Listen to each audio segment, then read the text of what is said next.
everyone being here and trying to, I know it's always a challenge trying to keep up with Google, but it's really important. And as you know, we put this out there that 86% of consumers use Google Maps to search local stores and look for nearby businesses. Now, is your listing accurate?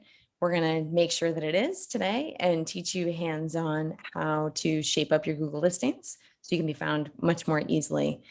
And I would love to welcome Mark Collins, who is a global expert on local SEO, much in demand speaker and advisor, has helped out hundreds of businesses in the area and is very much sought after. My name is Suzanne McDonald, and I am the founder of Newport Interactive Marketing Networking Learning Community.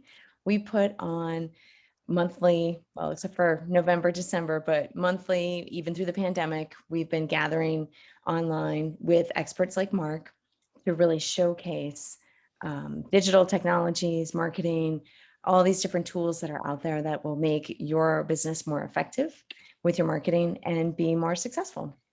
So I will just mention that if you have questions, feel free to break in. We're a small group, which is great, which is exactly what we wanted, because we want everyone to walk away with their Google listings completed, updated, they feel comfortable to having, going in, making changes to hours and things like that. And of course, we're always available for questions after. You have our emails that went out in the email this morning. And welcome, everyone. Mark, you want to take it away? Yes, thank you. Hi, the name is Mark Collins. The company is onweblocal.com. As Suzanne said, I specialize not just in SEO, but in what we call local SEO. And I like to call SEO is called search engine optimization. I like to call it Google search optimization because it just gives you a better feel for the fact that you're searching in Google. You know, 9 out of 10 people use Google and not Bing or any other DuckDuckGo or any other website. So Google remains, the dominating force in internet search. Beyond that, businesses are allowed to have a Google My Business page or Google My Business listing. And I'm going to jump right into the how to set it up and optimize it presentation. So first slide. By the way, I'm not going to pay much attention to the chat because I can't see that right now on a full screen. So what we'll do is I can help with that. we'll deal with that if you don't mind after. But let me jump in. The first thing you need to know about Google My Business is that having a complete Google My Business page really helps you because it's a brand profile. So even if you're a national company, you should have one of these up because people are going to Google your company name. So when they Google your company name, your Google My Business page is basically going to show up, as you can see, on the right side of the page prominently. So if you Google My Business, this is what comes up. You get to see a whole full right side pane preview of the business. And on that, you can, there's a lot of things that you can add. Let me just show you real quick. So when you Google a business, you get the whole right side here. So you got a business name, you've got a logo, you've got photos, got your name and address, you've got your reviews, you've got a description, and what's really important down here are posts. When you post to Google, the last 2 posts that you put up show. So why I am showing you this is that it's a huge opportunity to remarket to your following or to market to people that newly discover you. So Google's adding Google Posts, I'm going to cover that at the end of the presentation, has just been a real powerful marketing tool, similar to you posting to Facebook. You can speak to your flock, talk to your following, as well as land new people that haven't found you before. Getting back to Google My Business, it's your #1 brand profile. Google My Business pages get their own traffic. If someone types local SEO and they see my page, they're going to see my My Business listing at the top of the page, and then the website will be down below. But sometimes you'll rank for a keyword phrase the Google page will show up and your website won't even show up. So you need to know that a Google My Business page is like a separate website. It needs your full attention.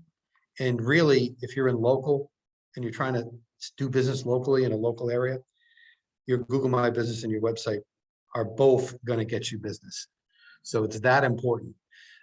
Google My Business now allows conversion to action. You can put apps in there and people can schedule appointments right through the Google page now, and a few other things that I'm going to cover. Completeness. This is a big sin. I see a lot of Google pages that are not complete. They don't have a logo. They don't have a picture of the business. They don't have the right hours, etc. You've got to complete your profile. Make sure every box is checked. If you don't complete your profile, if it's 80% complete and your competition, their profile is 100% complete, they're going to outrank you. So you got to make sure you fill in all the boxes. Another great statistic, 46% of all Google searchers are looking for local information. So almost half of Google search intent is actually local and not global or national. And finally, Google My Business generates a clickless conversion. And that can be in the sense that they may Google your business, they may see your Google page and just dial your phone number, or they may take action right on the Google page and never even visit your website. So clickless means they're not even converting through your website, they're converting through the Google page. Again, your Google page is basically, I'd say, almost more important than the website in the fact that it is so prominent when they Google your business name. And they're going to find your Google page by keyword queries. So they're going to Google products and services in your area and find you, as well as just Googling your name. Now, here's one interesting fact. Everybody gets a little bit of free page one action. So if you put up a Google My Business page, you're going to get in this GeoGrid, these are page one, number one hits. So everybody within a certain quarter mile, half mile, 1 mile, 2 mile, depending on the size of the city and the population density of the city, everyone's going to get some page one action with their Google page. So in Google Maps, this person maybe a half a mile away is going to drop from number 1 to number 6. Out here, they're going to drop to number 10. And over here, maybe 4 miles, you're not going to see them at all. The more work you do on your Google page and your website, you can expand this footprint. So the cool thing is everybody gets a little bit of page one action. But if you get a lot of Google reviews, you do a lot of Google posting, you have a fully optimized website, you're going to get a bigger section of your city for the visibility of your Google page. And again, this is what I'm talking about. So when you do a keyword search, I've got locations in Mass and Rhode Island. If you put SEO Fall River, I come up number 1. This is called the 3-pack map at the top of the page. So for every Google search, there's going to be 3 hits at the top for the map, and then 10 more results below that, as well as ads. But as you can see, being at the very top of the page, number 1, is obviously the best thing that can happen to you. Okay, now let's get into this. Where do you log in? If you want to follow along, just go to google.com/business, log in with the right Gmail that controls the page. You must have a Gmail. About 5 years ago, Google stopped letting you log in with any other email except a Gmail account to force everyone to get a Gmail. If you don't know which Gmail controls your page, get anyone's Gmail, hopefully your own, or a G Suite account. G Suite means if your company is acme.com and your email is sally@acme.com, if sally@acme.com is hosted in G Suite as a Gmail, you can use it because it's a Gmail if it's in G Suite. Once you get in, log in, click manage. Now, if your Gmail does not control the page, then you won't see the dashboard. you'll have to click in the box here, type in the business name, you'll see it auto-populate. And then it'll tell you, this profile's already been claimed by who.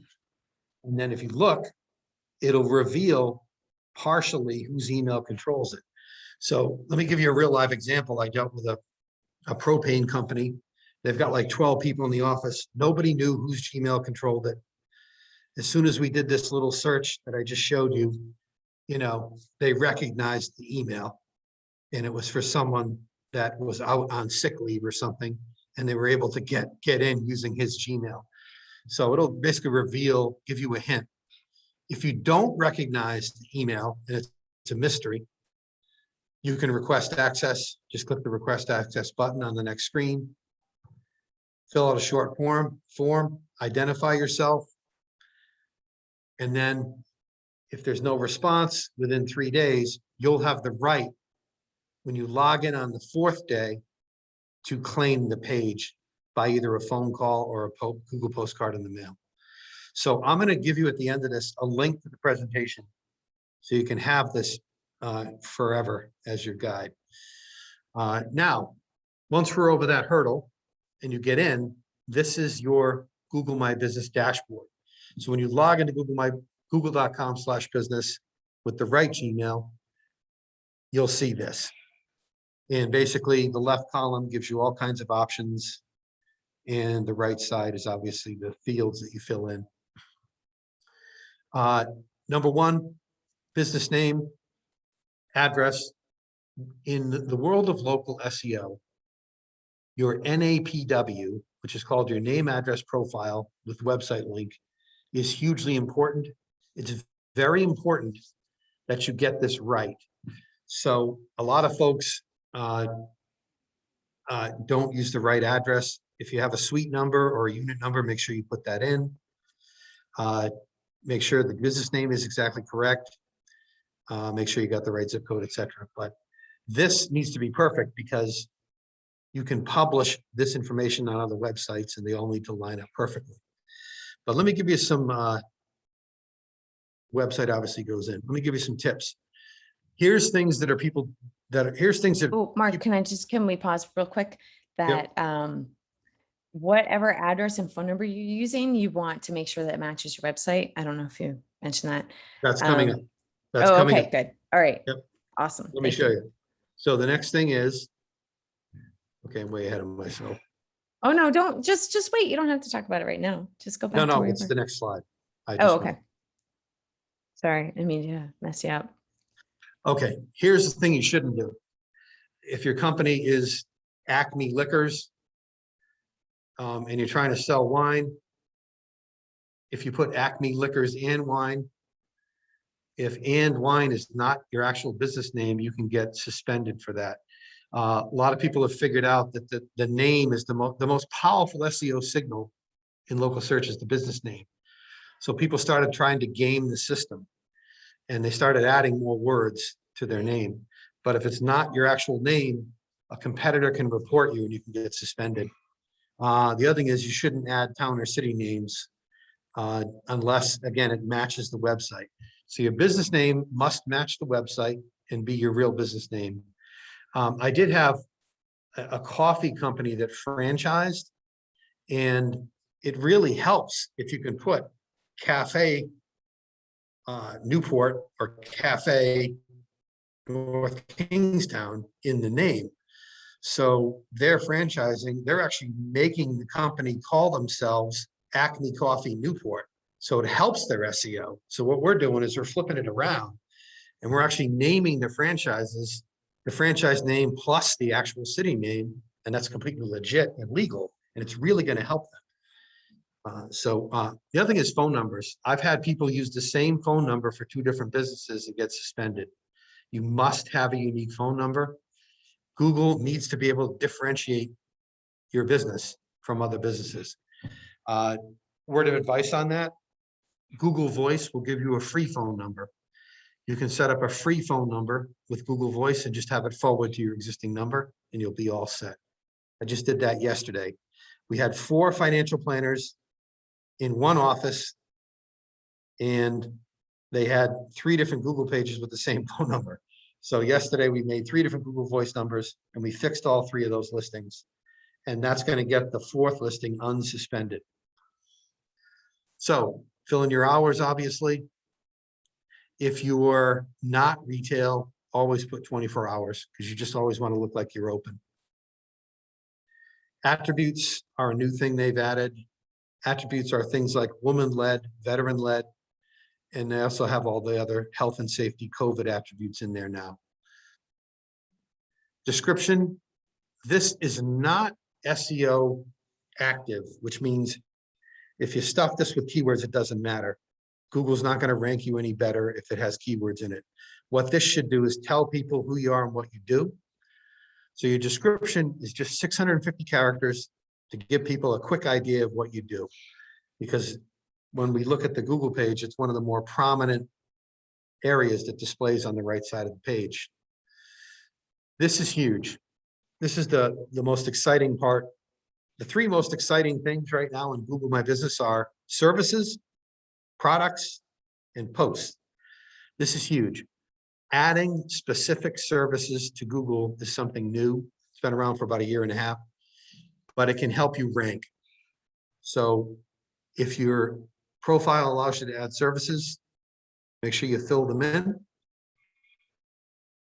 And you can fill in a title, a description. You can even put a price if you want. And you can also put a website link to land them on the page that talks about it.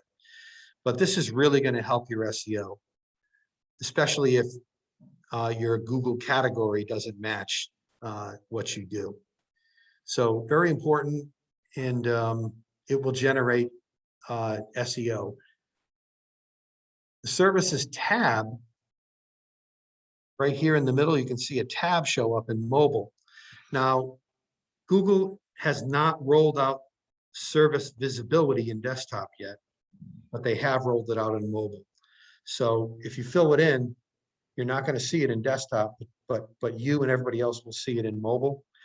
And more than half the searches are in mobile anyway.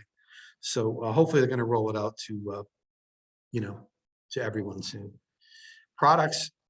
Now, there is no way to automatically synchronize your products to Google. Nobody's developed any software. There's no app yet. So if you got 400 products, do not add them to your Google page because you'll have to maintain your Google page for the rest of your life. What you want to put here is your 5 or 10 best-selling products and add them to the site. You have a full section where you can add a picture, a title, a full description, a price, and a link to order online. So that's what I was talking about earlier. Now people can just find you in Google, look at your Google page, and they can order a product online directly to make it quick and easy. Products show in mobile as their own tab. And in some verticals, they are now showing up in desktop search. In some verticals. So out of 1,200 category names in retail, they've probably rolled it out to 100 right now. So Google's really slow in how they roll this out, but definitely fill them in if you're a product business because you'll get the mobile activity. Now, Suzanne talked earlier about photos. Photos are hugely important. Photos tell a story. They're prominent. The first thing they see under your business name in a search to find you is your photos. My photos have words on them. Communicate to people, tell them what you do. So if you look at my photos, it gives a very clear idea right away of who I am and what I do. Google reads the text in the photos for SEO. This is something we've figured out in beta testing.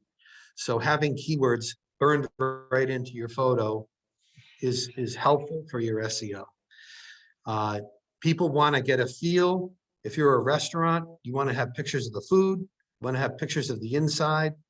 People want to look into your building before they enter it. They want to know what they're stepping into. So make sure, if you're retail especially, to add as many photos as you can to tell the story of your business. Mark, can I just ask a quick question? Yep. What about naming the files of the the actual photo file name, should that be optimized as well? Should that have keywords in it? That's this slide. Yep. The next Oh, great. slide is, Sorry. if you look at my slide, my logo says, so I took, the logo was, onweblogo.jpg, right? I changed it to local SEO agency, Providence RI, Fall River MA. That's my .jpg. That's my file name now. So if you look at these, I have used the keywords. So you would put, Newport, you would put, let's say, Indian restaurant, Newport RI, 02840, is what you would put. If you'll notice, I did put the zip code in a couple of them. 1 out of 6 people or 1 out of 7 people will search by zip code. So I always put restaurant Newport, but some people will put restaurant 02840. So make sure you add the zip code to a few of these and make sure you put the product or service keywords in the file names. And that goes for the product pictures and the service pictures also. So it helps. Google's reading the file name. What if you don't have a retail location? There are companies that do in-home services only. I have an appliance repair company right now, and he doesn't really have an office.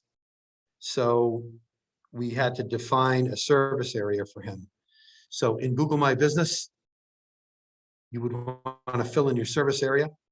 And this one would be, they would fill in, let's say, Cranston. This guy services like 4 or 5 towns. So we put Cranston, Warwick, Coventry, East Greenwich, etc. And we filled that in, and it just gives people a rough idea of where an exact idea of where you service. So you can basically build a Google My Business page with no address and just fill in a service area. If you do that, one thing we've learned is, unfortunately, defining the service area only helps you because people can see the towns you listed. It doesn't help your SEO. But if you put the words on your website, if you build a service area page, call it appliance repair service area, and you put, we do washer, dryer, dishwasher, hot water heater, blah, blah, blah, repairs in Warwick RI 02886, 02888, 02889, Cranston RI 02910, 02920, etc. If you build a service area page, explain the services you offer, and put the town names and zip codes on it, you will get some ranking in those towns. All of my service area companies, we build a service area page for every one of them, and we list every single town, city, and zip code that they service on their website. And that really helps. You can now add third-party apps like text messaging. When you log into Google, just click right here, click on messaging. It'll ask you to go to Google Play on your phone. You add the Google My Business app. And from now on, when people land on a Google page, they can message you and it goes right to your phone as a text message. Pretty awesome. Can really make the difference between you getting a deal or not. Appointment scheduling. This is a good example. If you're in like yoga or hair salon, all these companies have built third-party apps. You go in, if you are a hairdresser or a yoga studio, you'll see this automatically for bookings. So you only see the bookings tab if Google has set this up, let's say. So this only shows up if you are a hair salon or a yoga studio. As soon as it does, you can then sign up with Full Slate, and then they'll just send you an email to hook it up and make it work. So it's really nice. If you're a restaurant, you can put full menus in now. Now, the final piece, Google Posts. Like I said before, this is huge. It allows you to market to people that have never found you. It allows you to remarket to people that Google your name, and it helps your SEO. So basically, it also helps Google figure out relevancy. So what you're saying in your post titles and your post text is getting read by Google's brain, and it's helping them figure out who you are and what you do. So talk about your services and talk about your products when you do a post, and it will help you. And like I said before, these posts display prominently when they Google your business name. They're right there. It's right in their face.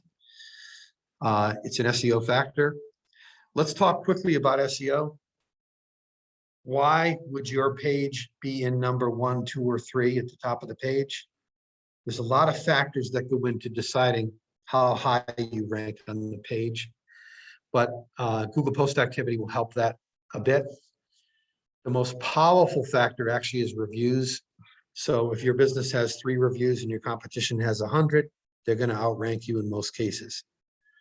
So make sure you gather reviews. When you gather reviews, make sure you ask the person to mention the product or service received, because the wording that they use in their review helps you rank for that keyword term. So when you ask for a review, you can say, hey, you got local SEO from me. Could you please say, OnWeb Local provided excellent local SEO services. And a lot of times the client will do that for you. So that really helps. Another factor. Stats and reporting are built in. This is huge. When you log in, just click on Insights. You'll get to see the hits and views you got in desktop, which is at the top. And then in the middle here, you'll see the combination of desktop and map views. So maps are basically mobile. People on a mobile device are in maps, basically, in terms of reporting. You'll get to see all your hits and views. And below that, you will see actions, which is real world actions by consumers. You'll get to see how many clicks and how many views you've gotten on your page. You can also look at the keywords that people are using. So you'll get to see what people are actually typing to find you, which is fantastic feedback. And then again, you'll get to see real world actions. So this is real conversion, real phone calls, real click-throughs to your site. One thing you need to know about this, it does not record desktop phone calls. So it's only recording people that click the call button on the Google page. But a lot of people just dial you, it doesn't pick those up. And visit to your website, it'll pick up click-throughs. But again, if someone finds your Google and then separately goes to your site, it doesn't record it. But it's a great handle on what's going on with your local search activity. And finally, you do get the photo view stats. You'll get to see, it's just amazing. The more photos you add, the more views you get. And there was a study done, Google pages with 100 or more photos got like 8 times more activity in SEO. So a lot of photos with a lot of keyword names will help you rank better in Google search. So that is pretty much the whole setup presentation. And if you just write this down, bit.ly / set up your GMB, you can see this whole presentation. Well, let's roll to questions, because that's the more important part of these meetings, is answering real world questions and solving real world problems for you folks. Let me see if I can stop it. I'm not going to stop. Oh, there's the chat. I'm not going to stop the chat. Okay, the chat is up. Oh, go ahead. Go ahead, Missy. I just had one question. You just remarked about photographs. And at one point, I recall I had a Google phone, which was really easy to upload photos and actually video to. And now I have an iPhone, and there doesn't seem to be an easy way to upload video. What I was finding is video, even beyond photography, gets amazing amounts of hits. So it seems that any company, if they just did a snippet video, it gets a lot of traction. So I just wondered what you felt about video. I have good news and bad news. Good news, you can do video. It's fantastic. It's highly recommended. Bad bad news, they severely limit the length of the video and the file size. So what you unfortunately are going to have to do is probably take that video and chop it down and make it short. You can Google My Business video length and file size, and then Google that, and it will tell you it can only be a certain length and a certain file size. So what I do is I make little slide. I use a software called Animoto, and you can also use Microsoft PowerPoint actually and save it as an MP4. But you can make a little short video and put up a few slideshows, or if you want to talk, just make sure it's really short and shrink the file size. So it's a little bit of extra work, but if you Google it, you'll have the stats, you'll be able to figure it out. I have a Okay, and so- question. A quick question. How many photos can you put up? You said more is better.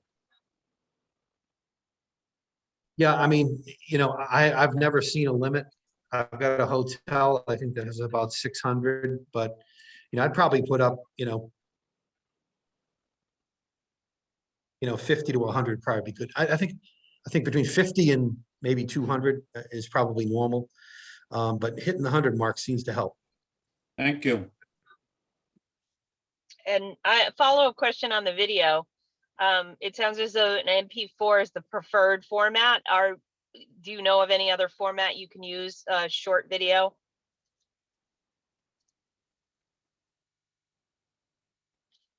MP4, and they may take other files.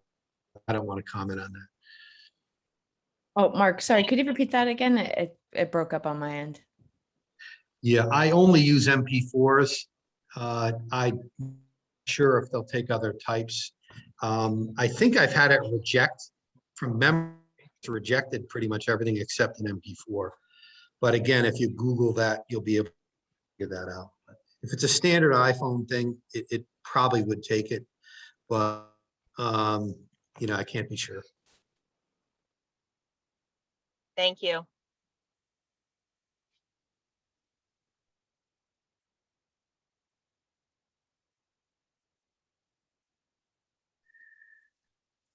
So I think what would make sense and what we really wanted to do today is make sure that everybody could go ahead and start working on their Google My Business page. And I'm just curious if there's anybody who needs to log off soon or has questions, definitely pop in there. But, the goal is to set aside the time to actually do the work, because I know that's always the biggest challenge is actually getting it done. And I make this mistake myself that I'll do a webinar, I'll get all these great tips, but then I never really implement them. So if there's anybody who needs to hop off, definitely hop on and ask a question. But then meanwhile, Mark, I wonder if it makes sense to go through your presentation again slowly, so and then everybody can kind of do their little pieces, or at least leave themselves some notes on how to actually do each element.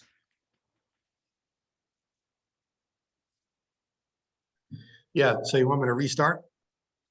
I think it'd be good, and then we'll just go through it slowly and everybody gets an opportunity to, kind of sit and do the work while we're here, and you can bounce ideas off one another.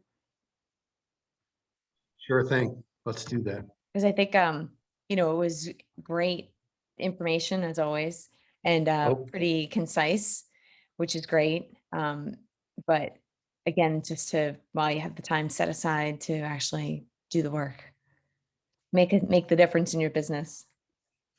Okay, that didn't. Thanks, Missy.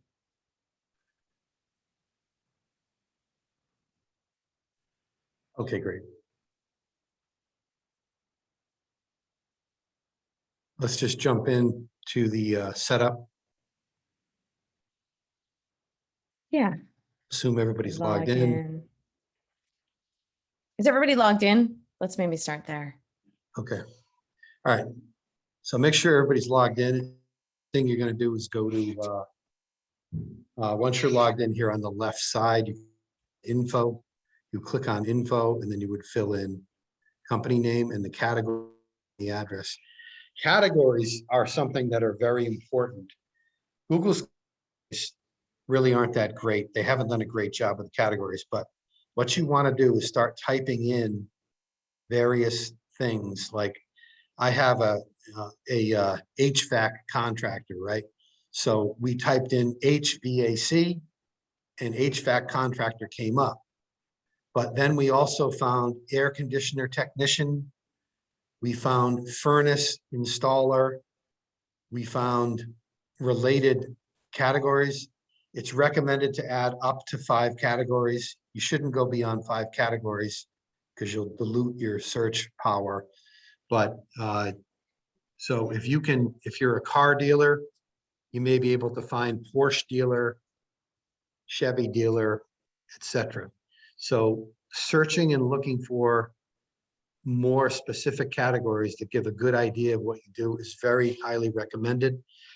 The number 1 SEO factor in ranking is the business name. The number 2 factor is your category. So Google has updates the categories often, and they've added a new one. I'll give you a great example. They used to have marriage therapist. They now have marriage relationship counselor, as well as marriage therapist. So people Google the word counselor and they Google the word marriage. So it helps get more search volume for the people that change their category or add the category.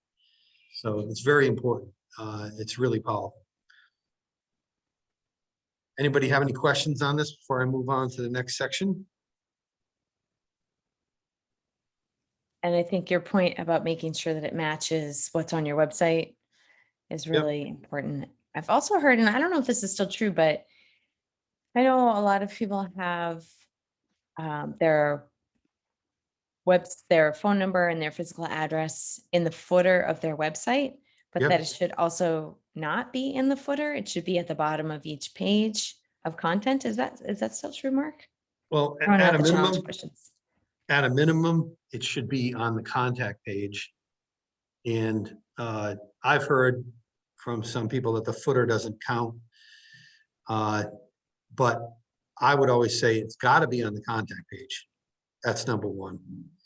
And number 2, I have companies now that are adding it to all their pages, and it's helping SEO for that town or city name. So adding it to all your pages, if you're in Newport, if you want business in Newport, will help. You can also put the address, and you can put serving Middletown, Portsmouth, in Jamestown, RI, Sure. and you can add those town names as well. But you just want to be careful not to put 400 town names, obviously. But so it's a fine line. But yes, repeating the name, address, profile on all the pages can help. Yep. And what about the phone number too? Does it matter if you use dashes, +1? Like, or does Doesn't Google matter. see through all that, sees it as? Google knows it. Google knows it no matter what you do. They Okay, know. Yeah. okay.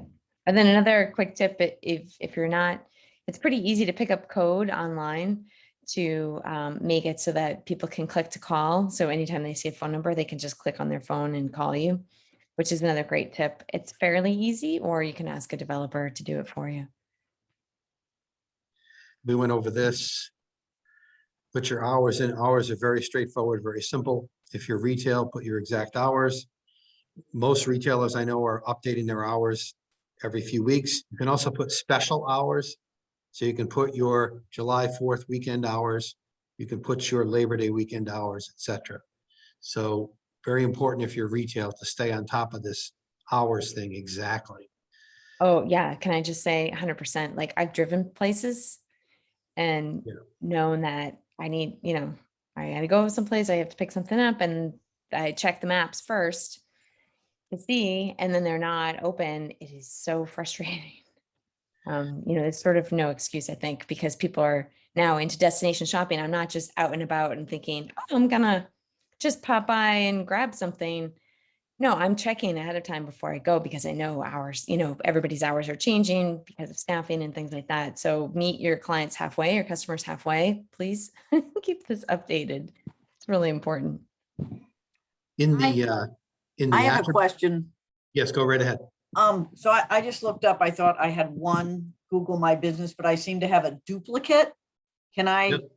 how do I deal with the duplicate? Yeah, you want to go to Google Maps and search. And if the duplicate is showing up in Google Maps, you can simply do an update there and mark it permanently closed. But if it's not showing up in Google Maps and it just shows up in your Google My Business dashboard, you can ignore it. The answer is duplicates don't harm you if they're not in Maps. So you can just leave it alone and just work with the one that's published. But if you want to go to maps.google.com and search your business name, if you see the rogue or orphaned duplicate is on the map, then you simply click on it, then click suggest and edit, Okay. then click permanently closed, and it will disappear in the next month or two. It does take, as we learned earlier, John was saying how unbelievably slow Google is, but they do generally disappear in 2 to 3 months. So it'll be a while, but it'll go away. Mark, Thank you. Mark, I've got a question. Yes. On service area, we obviously, this is for a harbor tour. Yeah. We want to capture as wide as possible. What should we put in the world? Or It's not going to help you rank. So for service area, I would just put Newport and Rhode Island. But on your website, that's where you want to talk about, broader areas. So the website's going to drive the ranking for All right. service area, not the service area, unfortunately. And we figured this out. I belong to an organization. I pay a fee to be on a forum, and there's like 400 or 500 other SEOs around the country. And we're all doing research and feedback. And we figured out what does and doesn't work based on that A/B testing, if you will. So next section is attributes. Attributes are very simple. If you click on attributes, it'll ask you, there's only like 2 options right now. Like you can put, if you're a veteran-led business, or if you're a woman, you can put woman-led business. We're hoping they expand that to put other qualifiers in there, but right now that's it. Accessibility, you can tell people whether or not you have a wheelchair ramp.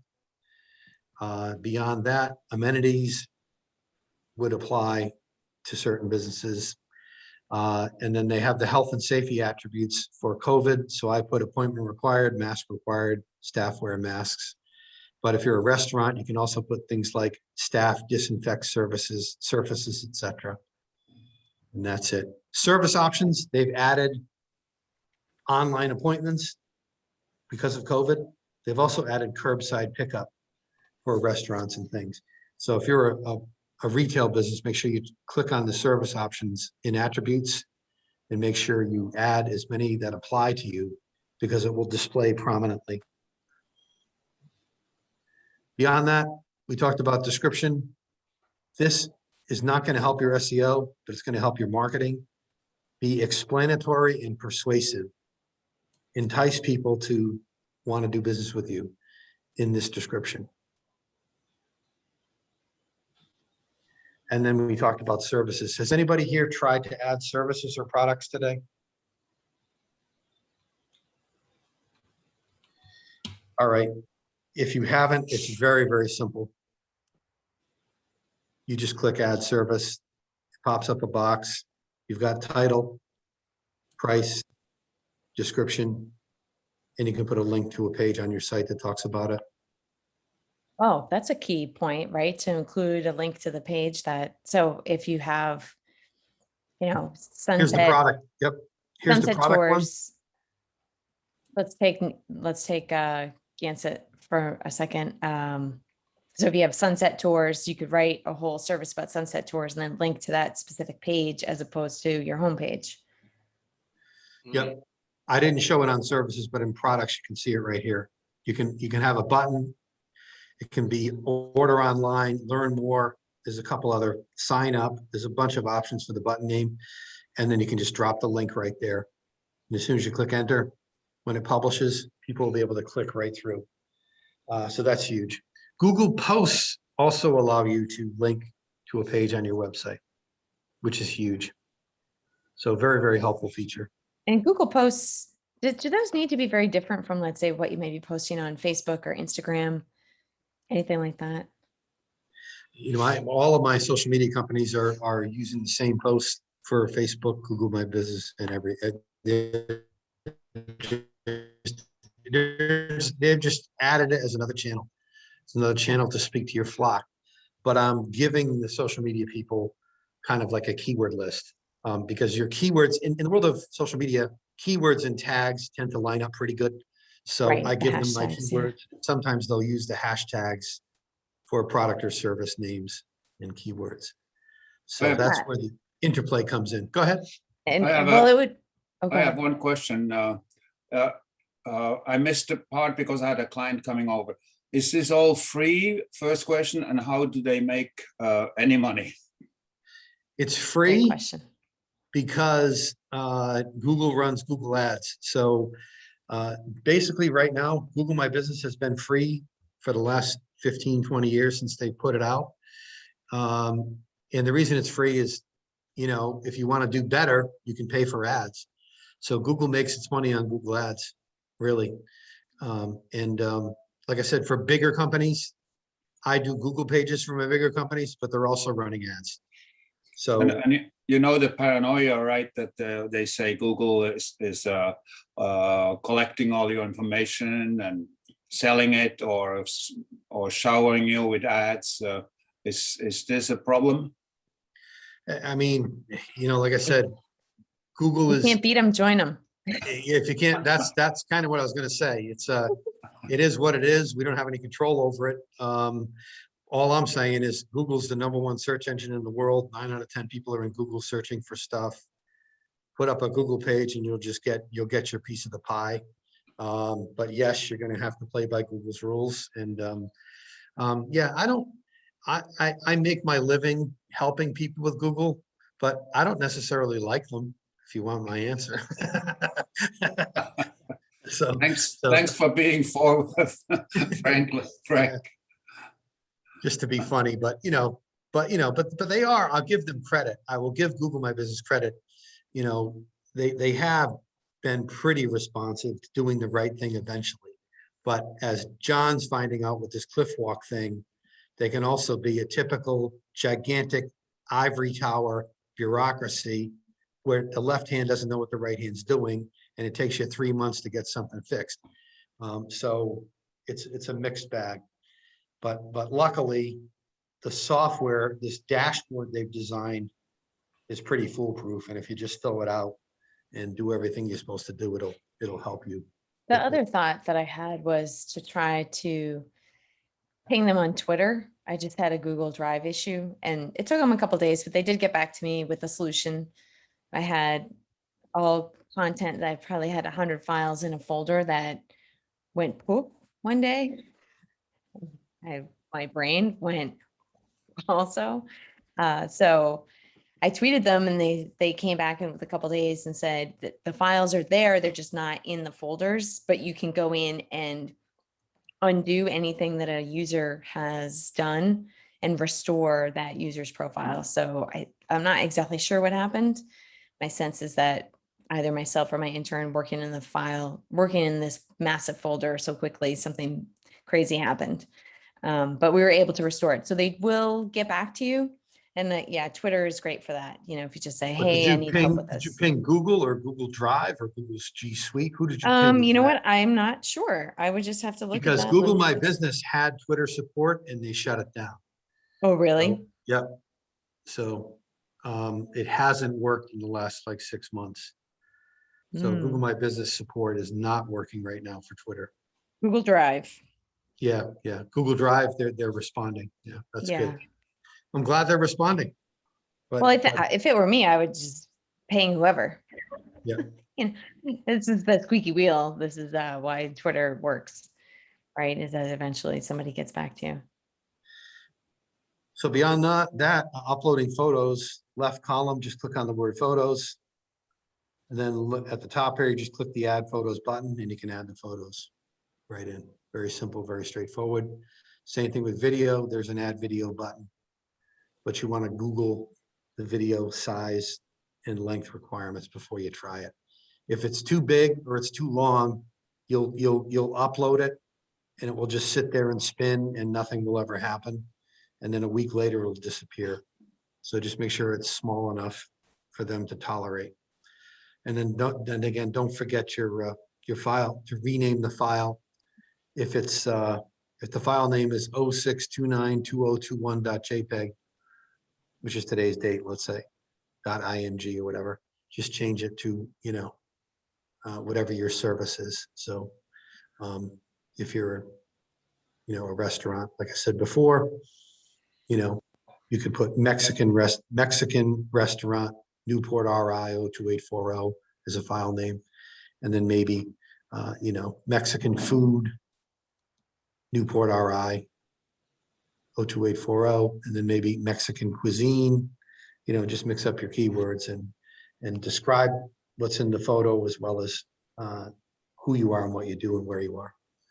So that is pretty much all of the fields. It's pretty simple to do this. And it's surprising that they've made it so simple, and yet I'd say 4 out of 10 businesses haven't done this. They haven't completed it.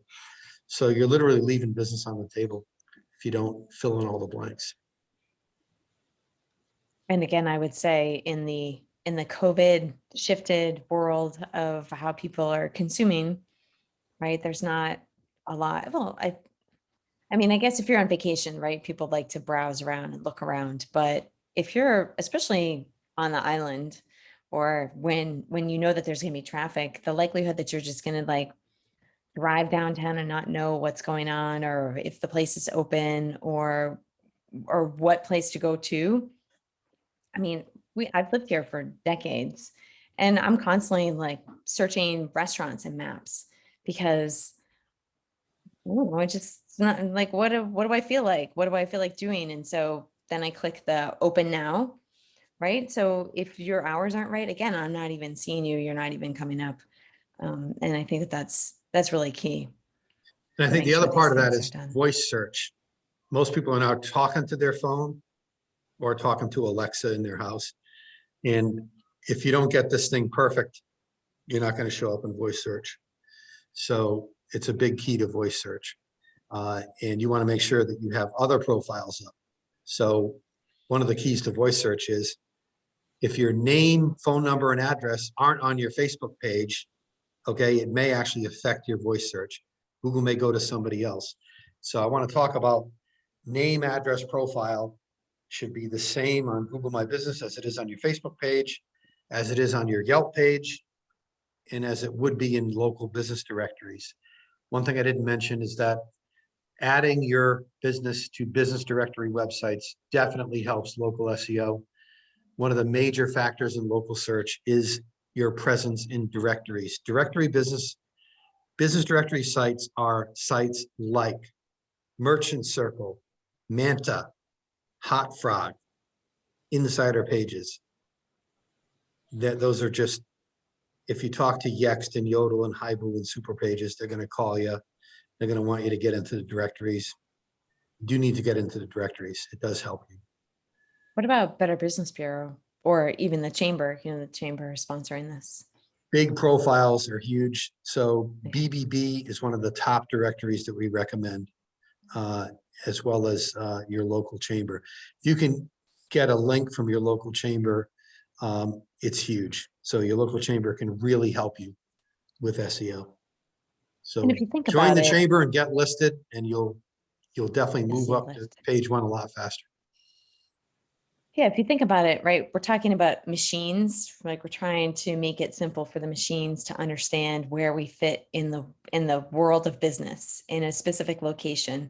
So the more breadcrumbs, the more clues that you can give to the machine, the more you're helping it and the more that it's going to reward you, just to make it easier to find you and make you found. Google is rewarding and has since the beginning rewarding the businesses that play by its rules. And, you know, back in the day when I first started in digital marketing after leaving the Boston Globe, there was a lot of trickery going on. Like, here's this loophole, let's do this loophole, let's do that. And SEO has really evolved, I would say, to just following what Google wants instead of, I mean, that's the difference between what they call black hat and white hat SEO. You don't really hear that much about black hat anymore because the algorithm has become so sophisticated that, you know, it'll figure out that you're gaming it. And then a story from a way long time ago was that if Google finds out that you found a loophole, they'll delist your site at a crucial time. This actually happened to a gift basket company.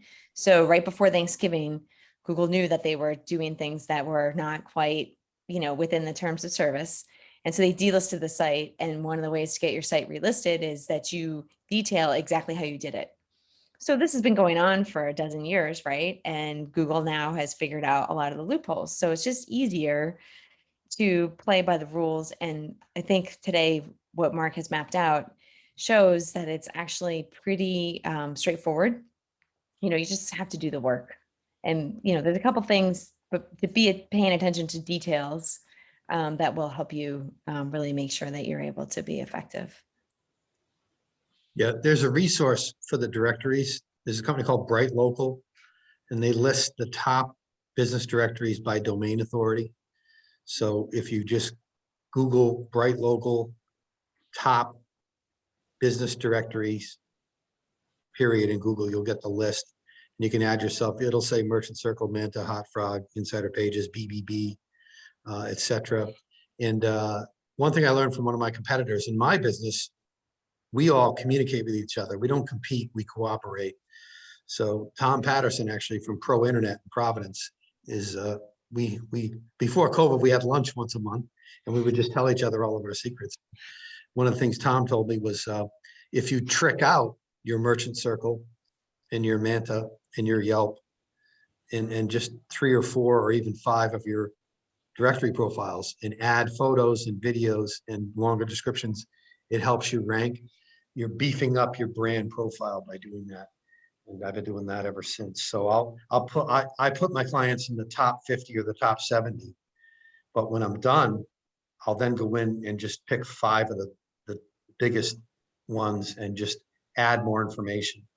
Merchant Circle allows you to put up a blog post in there now. So if you do that, it helps your SEO. So I wouldn't spend a ton of time in the directories, but optimizing a few of them helps your brand. The other thing that helps your brand is setting up profiles on sites like Quora, Medium, and Reddit. Reddit and Quora are cute question and answer type sites where people have forums. You can be an expert on Newport seafood, let's say, if you're a seafood wholesaler. Put up a Reddit profile, put up a Quora profile. You'll get a link to your site from Quora, which helps your SEO, or from Reddit. And you can be the expert on, you know, local seafood in Newport, where it's sourced, what the fishes are at different types of the seasons, etc. So big brand profiles help SEO is another tip. Yeah, and domain authority is basically how much trust does Google place in this directory, in this website listing, so that it's the more trust they have, the more trust gets transferred on to you, because yeah, it's sort of this sort of like high school thing. Like, which clique are you hanging out with? Yeah. And the other thing is local links. If you get a link from Newport Chamber, it helps you a lot. If you get a link from Discover Newport, it helps you a lot. If you pay for play and do some ads with Newport Daily News, and they'll give you a link to your site, it's going to help you a lot. Local media links help. Even local charities, if you sponsor a little league team, that'll actually help your SEO. Because now Google knows you're in Newport. So if you're active in Newport and you have links from other big organizations, charities, nonprofits, or even corporations in Newport, it helps your SEO for sure. Fantastic. Okay, any other questions? Mark and Suzanne, should we claim our $100 free credit? Oh, for voucher Google from Ads? Google. That's a good question for Mark. if you want to run Google Ads, Google, you can run Google Ads through Google's local setup in the Google My Business page. If you want to do it, you got to spend 100 to get the 100. So, you know, it's up to you. I recommend Google Ads if you're going to do them continually. Hmm. I don't recommend them if you're not, because when I have friends that just do Google Ads for a living, and the companies that win are the companies that have a big budget and they have enough money to be at the top of page one, 24/7, 365. So I would only do it if you're really committed to doing it regularly. Because advertising, as we know, is all about frequency and repetition.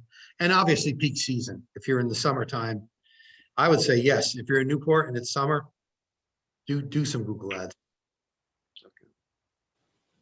It would make sense, I think, to have a conversation. And I can recommend a couple people who specialize in what's called PPC, pay per click, because it can be complicated, and I hate to see people throw money away. My bet, you know, it's not just the $100 that you're going to spend. In order to be effective, you're probably going to have to pay someone. Would it make sense to take that $100 and spend it on Facebook?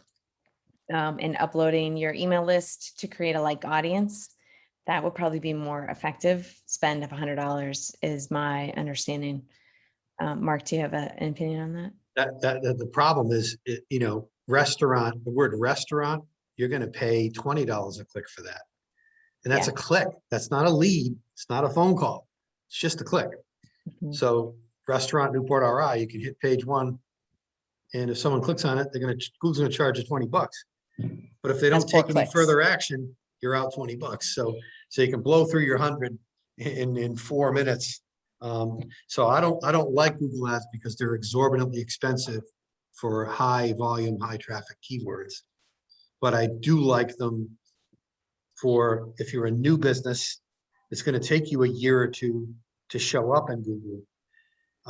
You know, it's going to take a long time to build up your SEO by blogging and adding web pages and putting up a Google page and putting up a Yelp page and doing all these things that we talked about today. It's going to take you a year or two to show up. So in that first year, maybe you do want to run ads. But that's why you need a Google Ads specialist, because they can find you words that aren't as expensive. So the word Mexican restaurant is cheaper than the word restaurant, right? Word Mexican food is even cheaper than the word Mexican restaurant. So they'll help you find lower cost, lower volume AdWords that will still get bodies into your restaurant. That was a really great question, John. And I think it's, as all things with Google or all things digital, it's complicated. And it helps to have someone to guide you through it. Also Google Grants, because you work with nonprofits also, John, and Google Grants is tricky. I've had clients who, you know, you can spend up to $10,000 a month, but there's all these strings attached. And by the time you end up paying someone to run, you know, they only give that to you if your ads are going to perform. How do you make your ads perform? You have to hire somebody to make your ads work. And it just, it snowballs. So unless, like Mark said, you have a good enough budget that you're going to sustain this is going to be a strategic campaign for a year, you know, it's a little bit of a loss, I would say. You'd be better off focusing on your email list. Spend that $100, you know, and upgrade to MailChimp or ActiveCampaign or something like that to really hone in on your email list. Or Facebook ads can be very effective. But again, you know, Facebook, I think makes it super, super easy, whereas Google is a little more complicated to even navigate through. So Facebook has done well in that regard, but then the performance that you see from it can be really challenging. So it can be really frustrating. People will say, oh, I tried Facebook ads, it didn't work. Well, you tried Facebook ads they didn't work because you were competing against someone who does Facebook ads all day, every day, all day long. Like I don't do my own Facebook ads. I have a specialist work on them for me and work on them with clients. So it's tricky, you know, And I would say digital has gotten to the point now where it makes sense to spend a couple $100 talking to a consultant. You know, I'm always happy to get on a call. You know, I always am available for 20 minutes and can set people off in the right direction to try to help them out so they're not spinning their wheels or wasting their money. Really quick, I just learned the hard way. Bitly, I made a Bitly link, a short link to the presentation. It's case sensitive. Yes, it is. So yeah. I put, set up your GMB small case, it didn't work. So I just put it back in the chat. So it's Oh, great. bit.ly/setup your GMB. GMB has to be Yep. kept That worked. Awesome. in the chat. So sorry about that. Didn't Yeah, realize no it was worries. case It sensitive. happens. All right. Any other questions? And I think we'll wrap up and I'm sorry. available. You have Sorry, our I- emails. I don't see the chat one. Oh, you just put it up. Okay. good. Yeah. Yeah. Got It's it. at the end there. Thank you. Yeah, no worries. Okay. And I'm happy to hang out. But feel free. I think we covered all the territory we aim to. And thank you so much, Mark. This was fantastic. Thank you all. Okay, I'm going to just stop the recording here.